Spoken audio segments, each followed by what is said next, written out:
আমি ছোটবেলা থেকে বাইকের প্রতি অ্যাডিক্টেড ছিলাম।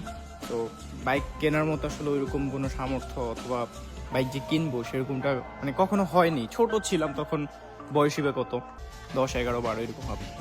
বাট যাদেরই বাইক দেখতাম বাইকে উঠে বসতাম, অথবা সিনিয়র যারা ছিল তাদের কাছে বাইক খুঁজে খুঁজে চালাইতাম। অনেক সময় দেখা যায় তাদের সাথে অনেক দূর চলে যেতাম, তারপর 2-4 মিনিটের জন্য বাইকটা দিত, অল্প একটু চালাতে পারতাম আর কি। বাট নেশা ছিল যে একদিন নিজের হয়তো বা এরকম স্পোর্টস বাইকগুলা হবে, একটা সময় হবে। এটা সব সময় ছিল মাথায় যে হবে, একটা সময় হবে, সেটা যত দিন যাক না কেন, বাট হবে। বাট আজকে আমি এই বাইকের নেশা কাটিয়ে এখন গাড়ি চালাতে পারতেছি। হয়তো এটাও আমার না, বাট আমি পারতেছি।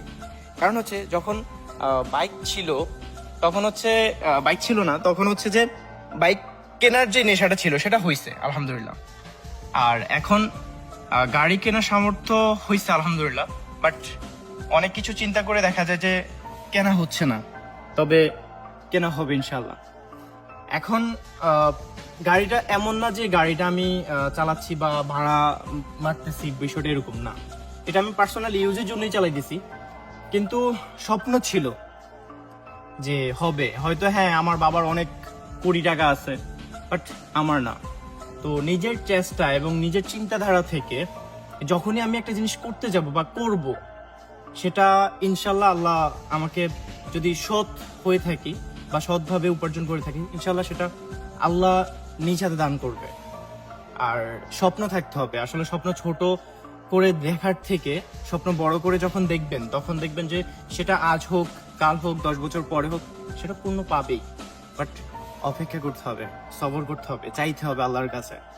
সেটা একদিন একদিন মিলবেই, আপনার কাছে আইসা সেটা ধরা দিবেই। সো বিষয়টা এরকম আর কি, যে বাইকের নেশা কাটিয়ে এখন গাড়ি চালাচ্ছি। বাট বাইকের নেশা সেটা পূর্ণ হয়েছে আলহামদুলিল্লাহ। বাট গাড়ির যেই নেশাটা সেটাও হবে একদিন না একদিন, ঠিকই হবে। তবে স্বপ্ন থাকতে হবে, স্বপ্ন বড় করে দেখতে হবে। মাথায় রেখেন, আপনি যখন স্বপ্নটা অনেক বড় করে দেখবেন যে সেটা আপনার খুব ইজিলি, অতি দ্রুত আপনি পূরণ করতে পারতেছেন।